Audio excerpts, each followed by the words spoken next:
vëllezëra, nuk është do thot shumë meritore që t'i kushtojmë rëndësi të veçantë çështjes së imanit.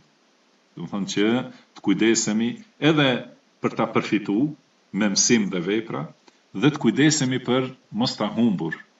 Do të thonë ta ruajmë si gjën më të shtrenjtë.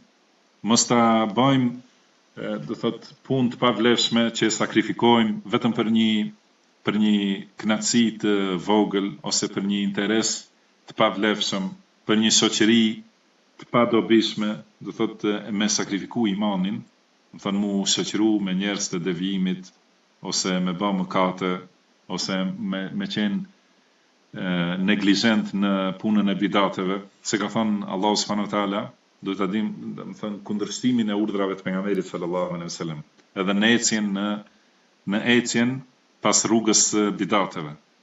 Ka thënë Allahu, falyahdhari alladhina yukhalifuna an amrihi, le të kenë kujdes ata që e kundërshtojnë urdhrin e pejgamberit sallallahu alaihi wasallam, e kundërshton rrugën e pejgamberit sallallahu alaihi wasallam. An tusibahum fitna, se atyre do t'i ndodhë një fitne. Do thotë nëse neglizhon në kundërshimin e urdhrave të pejgamberit sallallahu alaihi wasallam, do të ndodhë fitne.